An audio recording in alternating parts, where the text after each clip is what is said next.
Assalamualaikum warahmatullahi wabarakatuh. Perkenalkan, nama saya Asri Rahmayanur dengan NIM 23110164042 dari kelas 2023B. Di sini saya akan menjelaskan mengenai pasal 27 Undang-Undang Nomor 44 Tahun 2009 tentang perizinan rumah sakit. Poin yang pertama yaitu habis masa berlakunya. Izin rumah sakit memiliki batas waktu tertentu.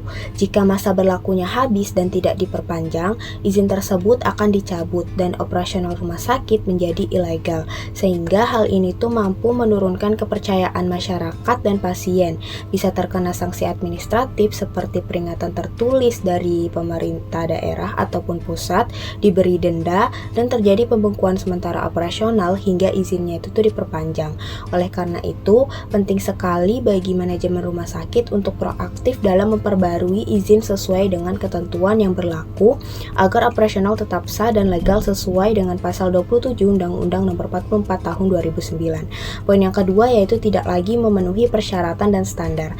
Jika rumah sakit tidak memenuhi kriteria dan standar yang ditetapkan, baik dalam aspek pelayanan maupun infrastruktur, maka izinnya itu dapat dicabut. Akan tetapi, sebelum benar-benar izin rumah sakitnya itu dicabut, biasanya rumah sakit yang terdeteksi tidak memenuhi syarat itu akan diberikan kesempatan untuk melakukan perbaikan dalam jangka waktu tertentu. Namun, jika rumah sakitnya itu tidak melakukan perbaikan atau masih tidak memenuhi persyaratan setelah evaluasi, maka izin operasional rumah sakitnya itu dapat dicabut secara resmi. Pencabutan izin secara resmi ini akan menghentikan semua kegiatan operasional rumah sakit, sehingga hal ini tuh dapat mempengaruhi terhadap pelayanan kesehatan yang diberikan kepada masyarakat. Poin yang ketiga yaitu terbukti melakukan pelanggaran terhadap peraturan perundang-undangan. Nah, jika rumah sakit melanggar hukum atau peraturan yang berlaku seperti yang diatur dalam undang-undang atau peraturan kesehatan, maka izinnya itu juga dapat dicabut. Akan tetapi sebelum dicabut, biasanya instansi yang berwenang seperti Dinas Kesehatan itu akan melakukan investigasi untuk menilai jenis dan tingkat pelanggaran yang dilakukan. Setelah menilai jenis dan tingkat pelanggaran yang dilakukan, maka rumah sakitnya ini dapat dikenakan sanksi administratif yang bisa berupa peringatan, denda, atau kewajiban untuk memperbaiki kekurangan dalam jangka waktu tertentu.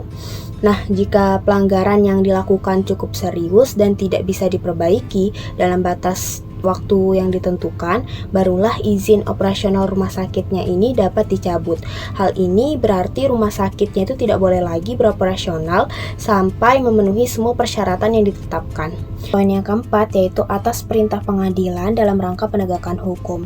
Rumah sakit itu akan menerima perintah resmi dari pengadilan dan wajib untuk mematuhinya.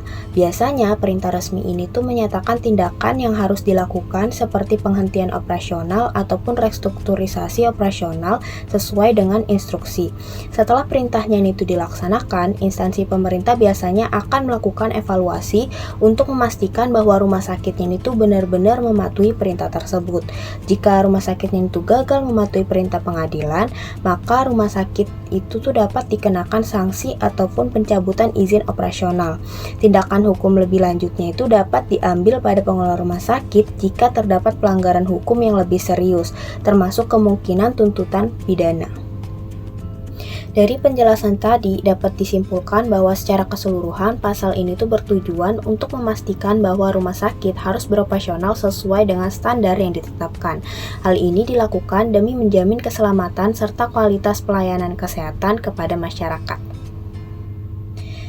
Sumber referensinya itu yang pertama dari Undang-Undang Republik Indonesia Nomor 44 Tahun 2009 tentang Rumah Sakit pada tahun 2009 Jakarta Sekretariat Negara. Yang kedua itu dari Kementerian Kesehatan Republik Indonesia pada tahun 2020 dengan judul Pedoman Penyelenggaraan Rumah Sakit Jakarta Kementerian Kesehatan. Yang ketiga Dinas Kesehatan Provinsi atau Dinas Kesehatan Kabupaten atau Kota pada tahun 2021 dari buku Pedoman Pembangunan dan Pengelolaan Rumah Sakit Jakarta Dinas Kesehatan. Lalu selanjutnya itu ada Soehartono A tahun 2015 tentang aspek hukum kesehatan di Indonesia Jakarta Rineka Cipta.